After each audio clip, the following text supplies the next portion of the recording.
everyone. How is everyone doing? Good.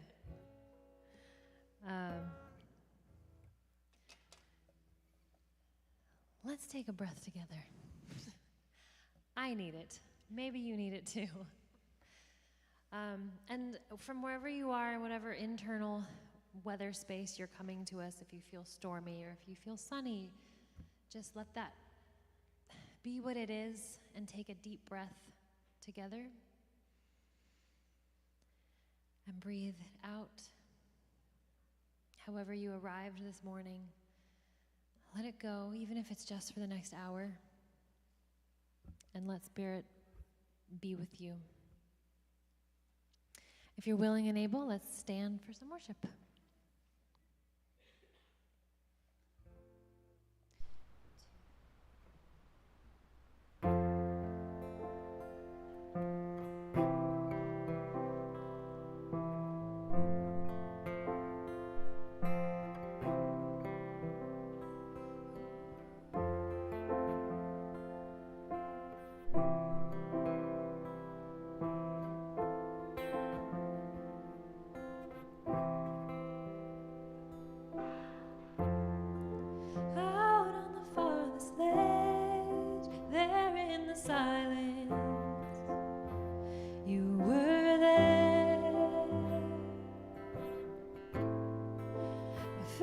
Torn to shreds, my heart in the balance, but you were there, always faithful, always good. You still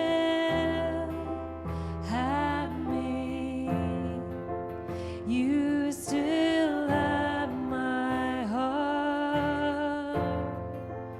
Ooh.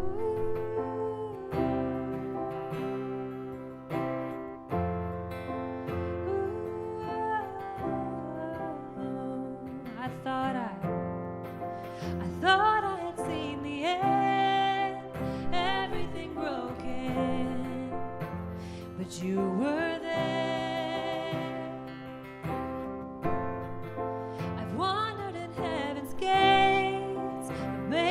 Bed in hell, and you were there still,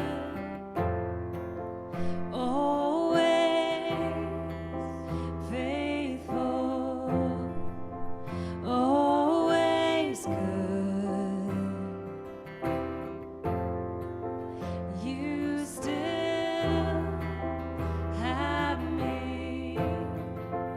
You still have my heart.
people you know who might be feeling just a little broken, a little cracked open right now. But something good is going to come and fill in those cracks, make us whole again.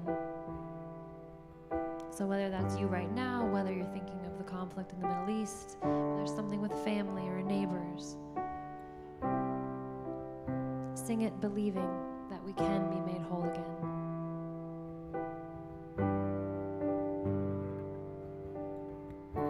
Will we ever rise?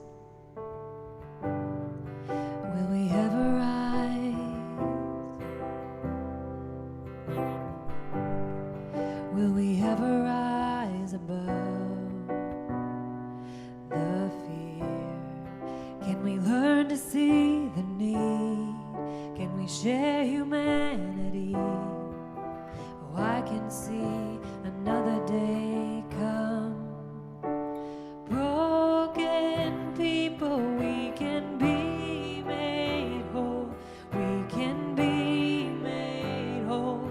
We can be made whole as we lay down our weapons, open up our hearts.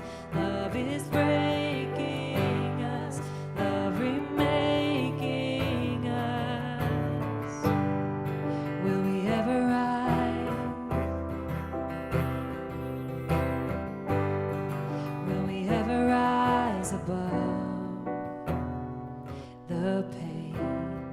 Can we learn another way?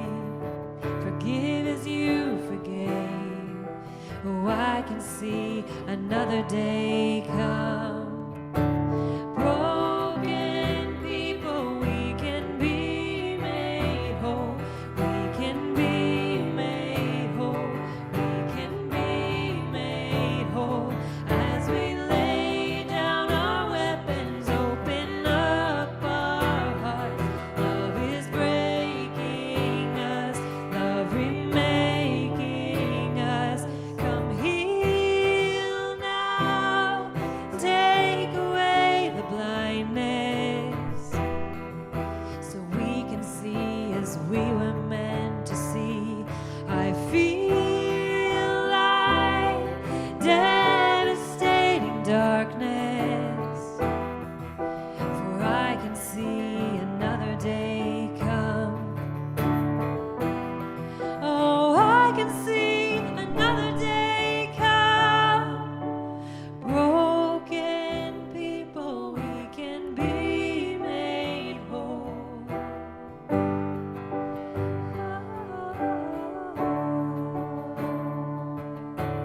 Broken people, we can be made whole.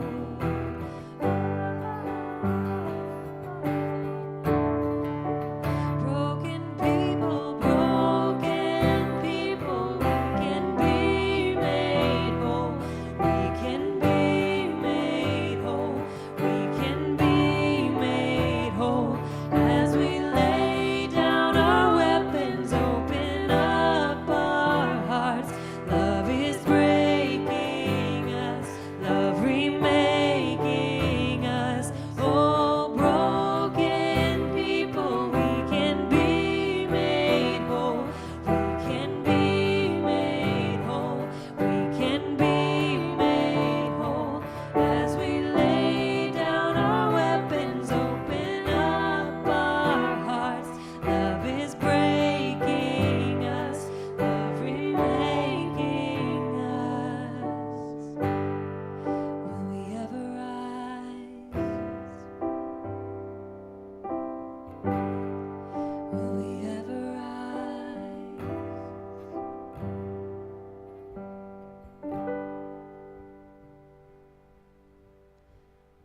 Lord, as we find ourselves in these different situations with really horrific things happening locally and abroad, I'm still reminded that the war in Ukraine is continuing on. There is so much brokenness. Give us hope, even in this time, that your promise is wholeness. Your promise is love that wins. Let us remember that. Thank you for Jesus showing us that love. I know I say it every week, and I really mean it. I'm so thankful for that. We love you. Amen.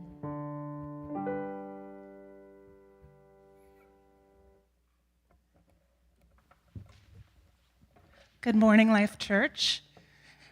My name is Holly, and we are so glad you're here. Before we get started with announcements, we have a very special treat today. I believe, yes. We have a very special treat. We're going to welcome all of our Kid City students in their costumes.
Isn't that awesome?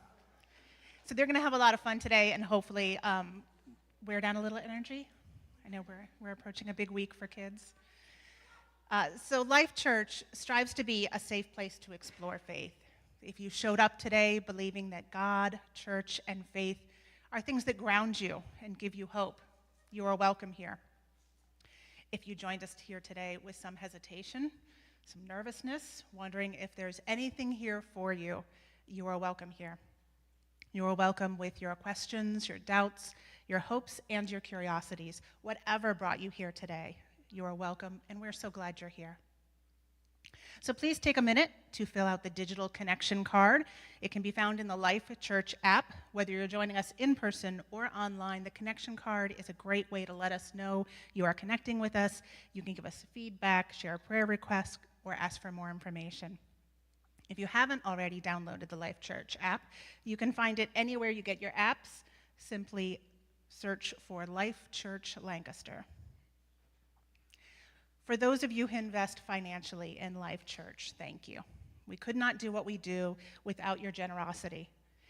So if you would like to give today, you can check out the Giving tab on that Life Church app. For multiple ways you can give, we also have donation drop boxes on either side of the auditorium. So coming up, November the 19th, Sunday, November 19th, it's going to be a very special Sunday. It is our annual youth service, and this is a service planned and carried out by the kids and youth of Life Church. So this year, they're going to be sharing with us what they are learning about faith around the topic of stress. So you don't want to miss it. So mark your calendars to be here to learn from and support our youth on Sunday, November the 19th. So again, thank you for joining us here today. We're so glad you're here, and I'm going to wrap up announcements, and let's all welcome Pastor Mindy.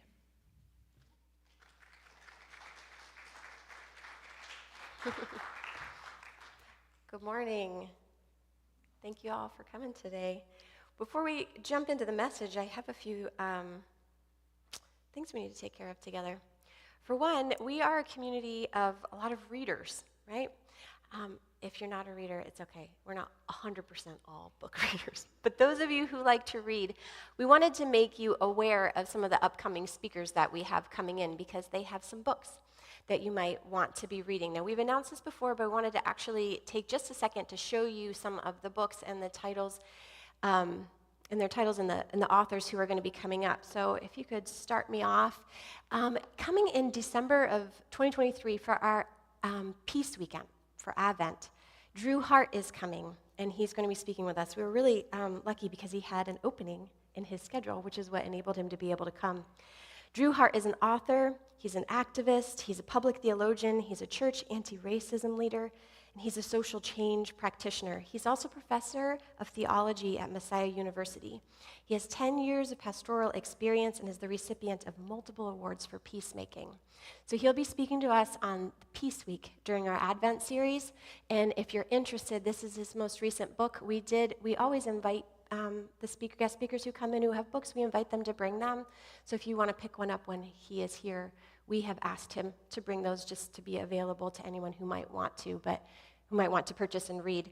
But Drew will be joining us in December, and then come January, we have Jared Bias coming back. For those of you who were here with us last year, we did his series on Jonah. We used this Jonah commentary. This January, he'll be coming back to visit with us and kicking off a Genesis series. So this is the commentary that we will be following together for this series of Genesis, and he'll be kicking that off in January.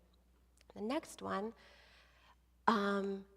don't freak out. The cover looks a little like, what are you doing in church? This is David Gushee. He's coming in February of 2024. David Gushee is a Christian ethicist, a pastor, an author, a professor, and he also wrote the book, Changing Our Mind. That was a book that we used as a church community to lead our Bible studies through when we became an officially affirming community. We followed his book as a guide for our studies and for our discussion. He has written this book. It just came out here this fall, and he will be coming to talk with us about Christian nationalism and how our faith has impacted our government. And he's here to educate us, but also to pastor us, because this is such a divisive issue in our world today, and even within our families. We have families here who have splits in their families, and we're no longer even speaking to certain people in our families, and it's all centered around politics. So we're going to take some time, and David is going to come in and share with us some education and also some pastoral care around this area of Christian nationalism and democracy. We're also working with him to potentially host a workshop the day before he comes. So this won't be until February, but I'm just kind of letting you know ahead of time. We'll talk about it again when we get into 2024 and just let you know. But like I said, if you're a reader, these are 3 books. They're not super tiny books, so we thought you might want a little bit of a head start to maybe buy them and read them, and depending on if there's like a topic that you're super interested, pick that one up, read it, and you'll be ready.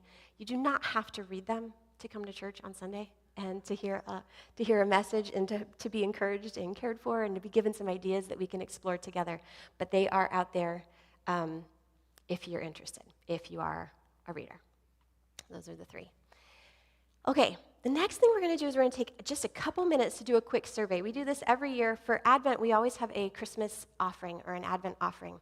So if you could open up the Life Church app, it's Life Church Lancaster app, you'll find under there a survey. This is the Wi-Fi. If for some reason you're not automatically able to access it, it's come as you are as the password. And you have 3 choices on there. It's all written in the app. Also, if someone does not have the app and you'd like to fill out a paper survey, just go ahead and raise your hand and we'll bring you a paper survey. It's World Church Services, Anchor, and Food Hub. Those are the 3 we're deciding between this year for our Christmas offering. So go ahead and raise your hand if you'd like a paper copy. Otherwise, just jot down your preference in the app. There's also a place for you to nominate something if you are interested in nominating.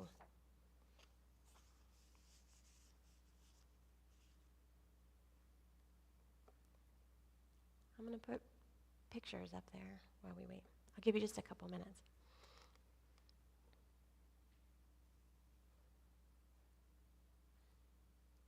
When I start to see your eyes again, we'll move on.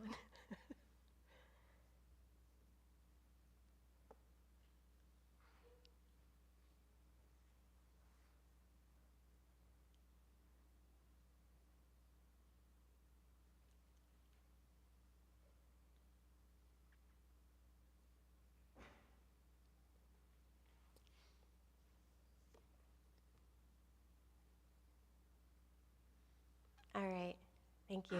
You can go ahead and finish up now, or you can finish it up later. We'll leave it up for the next week before we decide, or before we take it down and make our final decision. So, thank you for Yeah, sitting through those two little announcements. Okay. These are a few pictures that I've taken over the last few weeks here around in our area, because fall holds this beautiful mixture of beauty and despair, right? Who has not seen the beauty in the leaves this past week? This is up in Middle Creek. This was a hike that we took. This is my backyard one evening, and this is the Target parking lot. It's right outside Giant. Target's like over here, and Giant's right here. It's just beauty everywhere. I can't even know how to describe it to you. To be standing in the woods and to be standing under these trees, and just, they're so beautiful. They're vivid, bright colors, and you got the golds and the rusty oranges and the reds. It's just this vibrant brightness of color that we get to enjoy. And we do enjoy it. We kind of go crazy a little bit about it. We look up for when is peak, when is color peak, and then we schedule trips to cabins for peak. We might go to Vermont, or we might go to the mountains in Pennsylvania, or we hike trails, we ride our bikes on certain paths, we take walks in certain locations just so we can get close to these leaves that are changing color, these leaves that are going through their seasons of death, right? That's what it is. I know, it sounds weird, but it is what it is. These leaves who have grown and sprouted and were beautiful and green and lovely, and now they're turning these incredible colors, vivid and bright, and we can't even look away. The sun shines on them, and it's almost like they're glowing, and they're literally in their stages of death, their stages of passing. Their time is coming to an end. And it makes me wonder sometimes when I'm watching them, watching the leaves just kind of, the wind blows. You know how it is, the wind blows, and suddenly there's like a whole like just layer that's just like falling down. I swear to you, one landed on my hand right here the other day, and I was like, freaked out, like, oh my goodness, and I kept it, I took it home. It's something incredible and beautiful to see these leaves falling down, and I was thinking, what is nature, what is creation showing us in this moment? Like, it's captivating. Nobody looks away. Like, we all look for these leaves. What is it maybe showing us? And I wondered, as I was sitting on my porch the other night, I wondered if the leaves are telling us something about the way the world works. I wonder if the leaves were telling us not to fear death, not to fear death of things whose time has come. I don't know. It's just a thought. But I'm telling you, their death is beautiful. It's beautiful. And their death seems to come at the appropriate time. And it calls you to look at it and enjoy it. And it's almost like it's saying, do not fear the death of things whose time has come. It's natural. It's part of the cycle of life. Maybe even good. The death of Jesus was kind of like that. The death, burial, and resurrection. This death that happened produced this life, this beautiful life on the other side. There's a Welsh New Testament scholar and theologian named C.H. Dodd, and I came across this in my reading. This is what he says about a parable, because we're going to talk about a parable this morning. He says, a parable is a metaphor or a simile drawn from nature or common life, which grabs the listener by its vividness and strangeness, and which leaves sufficient doubt about its precise application so that it teases the mind into active thought. A parable is a metaphor or a simile. It's something that you see in nature that tells you the way the world works. It's a common life experience, and it does two things, according to this definition. It grabs the listener by its vividness and its strangeness. It pulls you in, it kind of attracts you. And it leaves sufficient doubt about its precise application so that it teases your mind into active thought. It doesn't give you an answer. It doesn't give you a solution, but it tells you to look at this thing, this natural thing or this common life thing. Look at it, its vividness, its strangeness, and then think about it. Let it simmer in the back of your mind. What is it telling you? What is it calling us to? What might it be asking you to ask? So today, our parable we're going to look at is a nature parable, and it's found in Matthew 13, 24 to 30. And we're going to read it here together. It's going to be up on the screen for you. It says, Jesus told them another parable. It says, the kingdom of heaven is like someone who planted good seed in his field. While people were sleeping, an enemy came and planted weeds among the wheat and then went away. When the stalks sprouted and bore grain, then the weeds also appeared. The servants of the landowners came and said to him, "Master, didn't you plant good seed in your field? Then how is it that it has weeds?" "An enemy has done this," he answered. The servants said to him, "Do you want us to go and gather them?" But the landowner said, "No, because if you gather the weeds, you'll pull up the wheat along with them. Let both grow side by side until the harvest. And at harvest time, I'll say to the harvesters, 'First gather the weeds and tie them together in bundles to be burned, but bring the wheat into my barn.'" So that's our parable. We've got seeds representing the kingdom of God and the goodness of God. We've also got weeds or tares that are representing the things that are lacking full goodness, the things that are against the kingdom of God. We've got the good and the bad all planted deep within the soil. The first observation I have for you this morning from this parable is that growth happens for a while where no one sees it, where it's invisible, and you can't keep account of what's happening. I have a wonderful therapist who I met 5 years ago, who I see regularly. And over the years, she's walked me through some really difficult times. And I've seen this pattern. I can be going through something that's hard or sad or challenging or difficult, and I find that all I can do is what she calls the work. You have to do the work. And what she means by that is, you face it, you be honest about where you are, you recognize the situation you're in, and then you find things that ground you and things that are true and whole to hold you through this season of time. For me, those are things like contemplative prayer, yoga, breathing exercises, walking, writing, coming to church with you, sharing communion with all of you. All kinds of different things keep me grounded. But I noticed at times when I was in the middle of a really big struggle that it would be going on, it would feel like it would be going on forever, and then one day I would get up and it would feel better. I would just feel better. Nothing happened exactly, like nothing changed per se, but I felt better. And I went to her and I was like, "Is this like for real? Am I actually going to be better now?" And she actually assured me that sometimes healing does happen in that way. It can be that moment where you've been in something, facing something, recognizing the truth, and just practicing perseverance and endurance and truth speaking, good self-care, being in community, and then one day the pennies drop, and it kind of makes sense, and you can find healing in those times. And it's much like the farmer, where he's watching the field, not knowing what's all in the ground until it pokes through a little bit. Growth is often happening all around us, unseen, not clearly understood, until the results begin to show up a little bit. Sometimes we're tempted to believe that if you can't see it, if you can't rationalize it, if you can't chart it, if you can't prove it, nothing's happening, and that's just not true. Growth is often underground, unseen, invisible for a season. And in our story, what's really interesting is when the seeds begin to poke through, what we begin to see when the growth begins to become visible is that it's not all good. It's what's growing underground is not all good. This parable seems to be showing us a way that the world works. It shows us that growth happens in invisible spaces before it becomes visible. And then when things begin to poke through, we see what the people say. They say, "What's going on? Did you plant bad seed? What did you put in the ground?" And he says, "No, it was an enemy did it." And they're like, "Okay, well, we see the bad starting to poke through. Should we go take it out?" And he says, "No, let them grow together.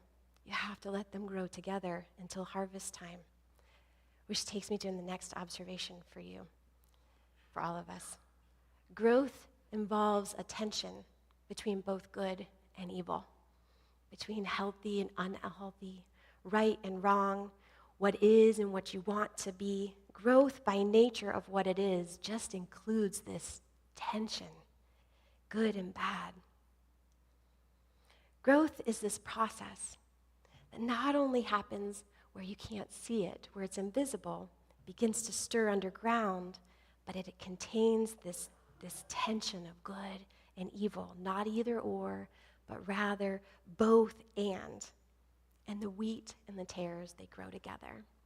And they grow together, kind of entangling each other a little bit. Maybe one pulls the other way, and maybe one overpowers the other at certain times as they're growing, twisting, leaning on each other as they're growing invisible. And reading this parable, it made me wonder. I wonder this morning if the growth we see in Jesus' parable here, in this story of this farmer's field, I wonder if it's the same way. I wonder if it's a picture of the growth that happens within us, within ourselves. Could the very way that the wheat and the tares are growing up in the field together, in tension, invisible at times for a season, could that mirror the way that growth happens in us? We have things in tension within us.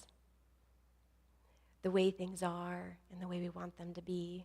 How many times have we had a discussion, or maybe we get heated, or we have an interaction and we walk away thinking, I didn't really handle that the way I wish I had handled it.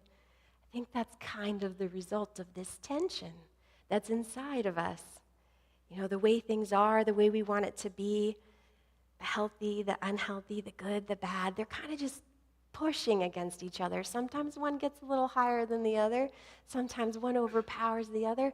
And sometimes it's impossible to pull them apart and figure out, okay, I'm thinking this way, or I'm acting this way, and what's the healthy part and what's the unhealthy part? It's just all so tangled. You just can't tell what's the good and what's the bad. And you can't just pull out the bad because you can't entangle them. It's not time yet. It's not time. Howard Thurman says, ultimately, the mind and the spirit cannot find peace and rest in ultimate dualism. He says, if wheat and tares remained always together, there would be no peace.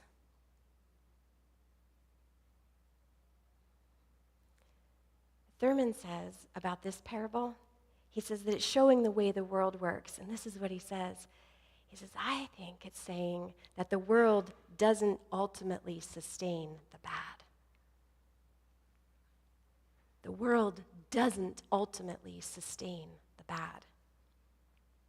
And I say to you today, the good and the evil, they may be in tension, but they are not equally matched. They may be entwined, and they may be tangled. And they may be growing all messed up together, stuck together.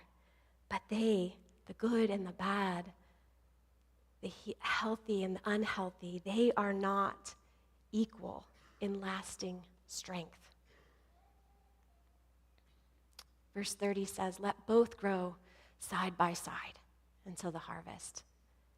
And at harvest time, I'll say to the harvesters, first, gather the weeds and tie them together into bundles to be burned. Take them off to be burned. But bring the wheat into my barn. At harvest time, it's really easy to see what's good and bad, what's wheat and what's tares.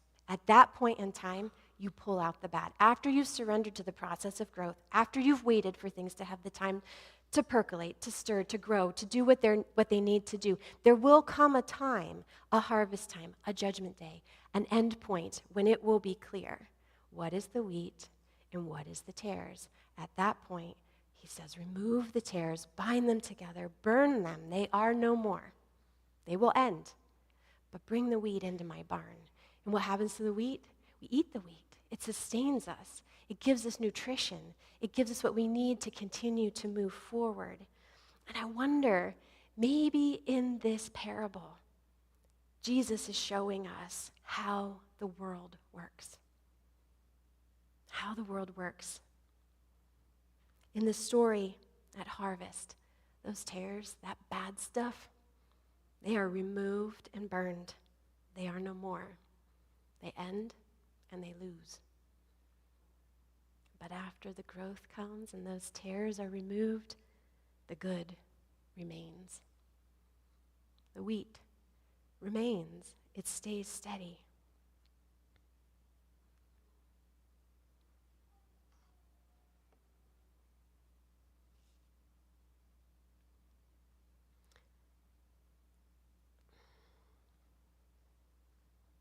I'll be honest with you. This morning, I feel raw. And I know I'm not alone in this. There is so much happening in our world, our broader world, and our community. And within myself, within all of us, there's a growth process. Sometimes we can't see it or understand it, but it's happening.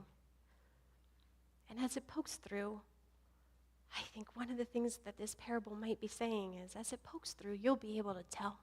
And when time has come to fruition, the bad will be removed and the good will remain. I've talked largely about the parable and its application to ourselves, but I want to expand it just a little bit more, if I can keep my emotions together, and think about its application to what's happening in our world today. In light of the shooting in Maine, the deaths of more children and more families,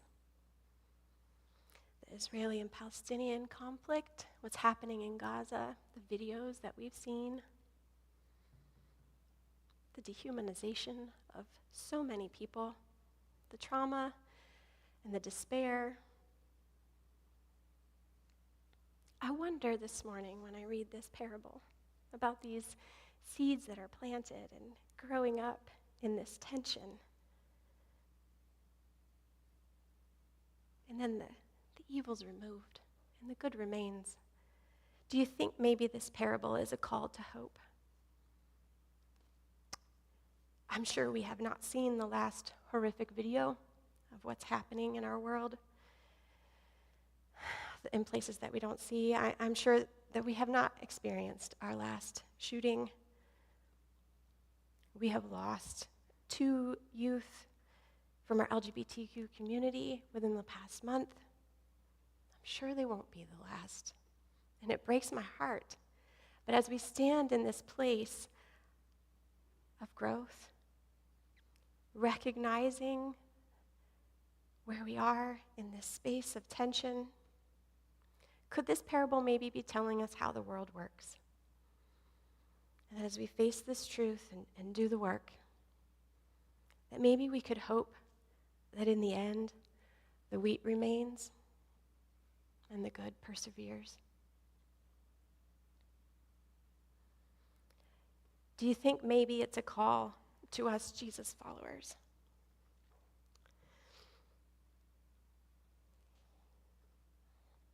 To abide with God and to walk with Spirit. To believe that in the end, this world is bent towards justice, towards love, and that all else will be destroyed. Do you think maybe Jesus is asking us to consider that although the good and evil are here entangled in tension, and as we persist in doing the inner work and also doing the outer work in our world of loving and persevering, calling bad bad and calling good good, and doing what we can to love one another, do you think that maybe Jesus is asking us to recognize that although the good and the evil are here and entangled and in tension, they're not present in equal amounts? And at harvest, when growth is accomplished, when judgment comes, when it's the right time, the good will prevail and the bad will be no more. We can't predict our future. And we need to be honest about our present. I hope, against all hope, that what we see happening in this parable is what happens within us and in our world, where when harvest time comes, the weeds and the tares, they are clearly seen for what they are, and they are removed and bundled and burned and no more. And what remains is the good. Let's pray. God, thank you for this morning. Thank you for your word, your stories that you've used to cause us to think and to consider.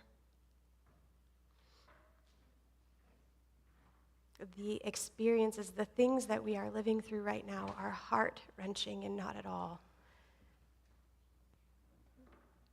the way things should be. Give us wisdom and strength to persevere through these times. Help us to do the inner work we need to do, and also help us to be the clear and loud voices for justice and truth. And when we are tired, and when we are weary, may we think back to this story, and may it remind us that in the end, the good will prevail. The good and the evil are not here in equal amounts. They may be so entangled we can't pull them apart for long periods of time. But when they begin to poke through, when growth or process or the time, whatever happens, when it's right time for growth to poke through, we'll begin to see the good and the bad. And when harvest time comes, we'll be able to rip those weeds out. We'll be able to call them what they are and remove them and burn them, and they will be no more. And we will be able to move forward in truth. Help us to remain with you, abiding in you, receiving your love, and sharing it richly with others. In Jesus' name.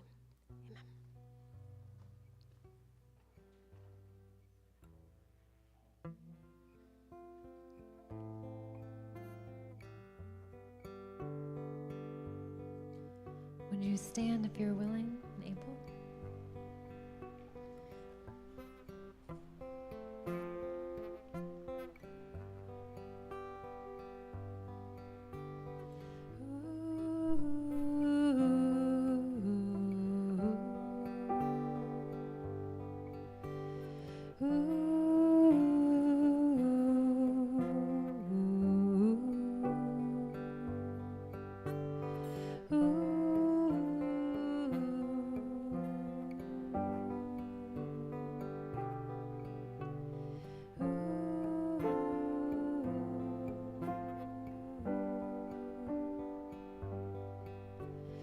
When you pass through the waters, I will be with you, and the depths of the rivers shall not overwhelm. When you walk through the fire, you will not be burned. I am the Lord. I am the Lord. And there is nothing to fear, nothing to fear. There is nothing to fear, nothing to fear. For I am with you always.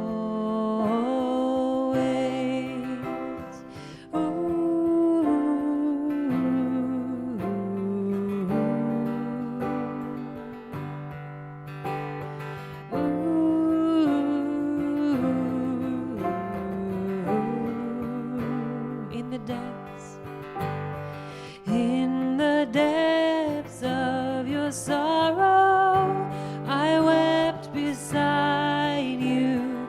When you walked through the shadow, I drew you near.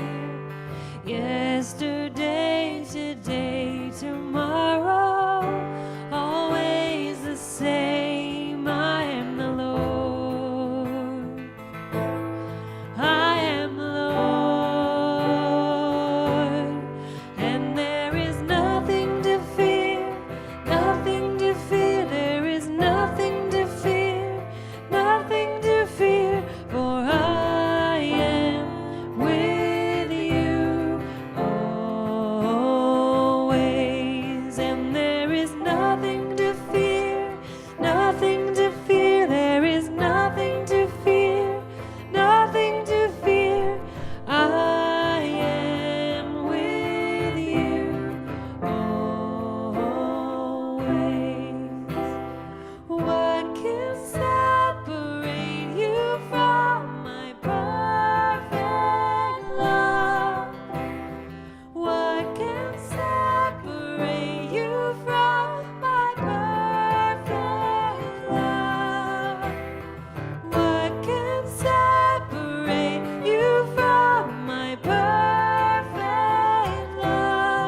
Thank you. Thanks so much for joining us today. I have to say, I feel all mixed up about those songs because, boy, do I have a lot of things I fear right now.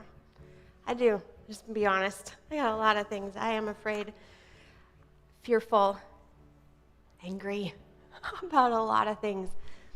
My spiritual director once said to me, sometimes those do not fear verses come off as like, don't fear, don't be afraid, you shouldn't do that. So it kind of tempts you to kind of hide it. But maybe another way to kind of view that as your grandma or your grandpa holding you as a child, if they were a warm person in your life experience, somebody warm and older and wiser holding you in their lap and rocking you and saying, do not fear, I'm with you. It doesn't mean there's nothing to fear. It doesn't mean there's not bad. It doesn't mean there's not fights to be had, but do not fear. I'm with you. I love you. I'll be present with you, and the sun will rise. So thank you so much for joining us today. Thank you to those of you who came in costume. I really love your costumes. You look great. There's a couple minutes before the kids will be done in the back, so feel free to say hi to one another. Sometimes when you come into a new space, you feel like everybody else has been here for a long time. That's not necessarily true. There's a lot of newer people here, so say hi to one another, enjoy some coffee and water, and thank you so much for coming today. I hope you have a wonderful week. Be well.